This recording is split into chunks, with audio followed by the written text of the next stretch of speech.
Voice of truth में आपका खैर मकदम नाजरीन। कोलकाता में वेस्ट बंगाल उर्दू एकेडमी के जरिए इंतज़ाम एक 4 दिन के फरंगी प्रोग्राम हिंदी सिनेमा में उर्दू के अनवान से रखने का ऐलान हुआ था, लेकिन आप हैरान होंगे यही प्रोग्राम अचानक रद्द कर दिया गया। जी हाँ, इस प्रोग्राम में शामिल होने वाले थे मशहूर शायर जावेद अख्तर, वही जावेद अख्तर जो खुले आम अल्लाह और दीन के खिलाफ बयानात देते आए हैं। तो एक वक्त था कि जब 500 बरस पहले एक आदमी को उन्होंने जेल में बंद किया और मौत की सजा देने वाले थे कि इसकी हिम्मत कैसे हो गई कि ये कह रहा है कि जमीन सूरज के चारों तरफ घूमती है। मुझे मालूम नहीं कि इसी जमीन के लिए तो पूरी सृष्टि बनी। ये सारी सृष्टि चारों तरफ है, बीच में हम हैं और हमको बनाया है खुदा ने और हम हैं पूरी सृष्टि के राजा। और ये बोल रहा है कि हमारी धरती जिसपे हम हमारा हेड ऑफिस यहाँ है, वो घूम रहा है सूरज के चारों तरफ और हमारी किताब में तो कुछ और लिखा है। तो उस बेचारे गैलीलियो ने माफी मांगी कि साहब मुझसे गलती हो गई, वो फैक्ट ये है कि सूरज ही घूमता है, तो उसकी जान बची। फिर कुछ दिनों बाद उसकी आत्मा ने उसे झंझोड़ा, कहने नहीं भैया अब तुम मुझे मार डालो, कुछ करो, घूमती तो फिरती हुई है। तो ये भी हुआ बात। लेकिन वो लोग जो गैलीलियो को मौत की सजा दे रहे हैं वो पागल नहीं थे, वो जाहिल थे। जाहिल और पागल में डिफरेंस,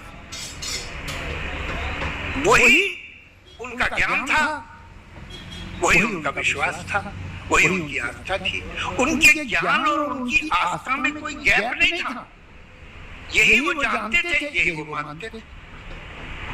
मगर आज से 100 साल बाद या 500 साल बाद या 200 साल बाद जब छठी क्लास में टीचर बच्चों को पढ़ा रही होगी हमारे जमाने के बारे में, 20th सेंचुरी के बारे में, 21st सेंचुरी के बारे में, तो बच्चे हंसते हंसते गिर पड़ेंगे कुर्सी से और टीचर कहेगी बेटा मजाक मत समझो, ये सवाल आ सकता है 20th सेंचुरी पे या 21st सेंचुरी पे, सीरियसली सुनो।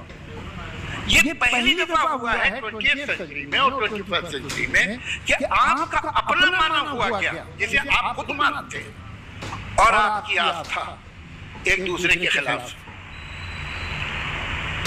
आप मानते हैं कि सूरज के चारों तरफ धरती घूम रही है और आप फिर भी उसी किताब को पढ़ते हैं जिस किताब की वजह से इस आदमी को फांसी होने वाली थी, गैलीलियो।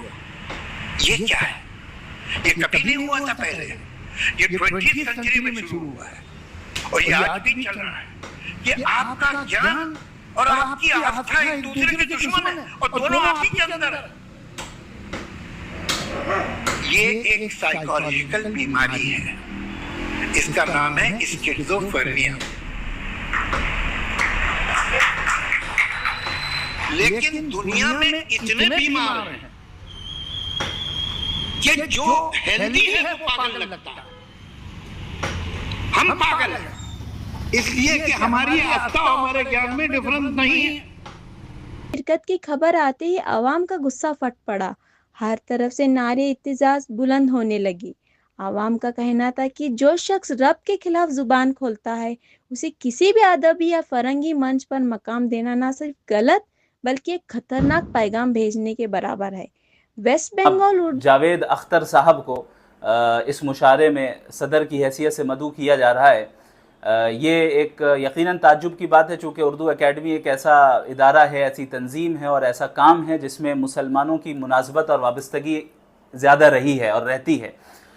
और ऐसे मौके पे ऐसे शख्स को मदऊ करना जो खुले तौर पर अल्लाह उसके रसूल सल्लल्लाहु अलैहि वसल्लम के ख़िलाफ़ बोलता है, दीन के ताल्लुक़ से लोगों और नौजवानों के जहनों में शुकूक डालता है, ये बहुत ताज्जुब की बात है। तो ये बात तो एक अपनी जगह। बंगाल उर्दू एकेडमी को अपना फ़ैसला बदलना पड़ा और वो प्रोग्राम जो शुरू भी नहीं हुआ था उसे हमेशा के लिए बंद कर दिया गया। नाजरीन, ये वाक़या सिर्फ एक प्रोग्राम का कैंसिल होना नहीं, ये अवाम की ताकत का इजहार है। ये पैगाम है, जब भी दीन के खिलाफ बात होगी अवाम खामोश नहीं बैठेगी, अवाम अपना आवाज़ बुलंद करेगी और हक के लिए हमेशा तैयार रहेगी। और इसी सिलसिले में वाहिया फाउंडेशन ने भी एक प्रेस मीट किया जिसमें उन्हें वजह तौर पर कहा, जो शख्स अल्लाह के खिलाफ बयानात देता है, उसे किसी भी मंच पर बुलाना सिर्फ दीन से दुश्मन ही नहीं बल्कि समझ को गुमराह करने की कोशिश है। ये अवाम का फ़र्ज़ है कि ऐसे अफराद को रोके और हमें यही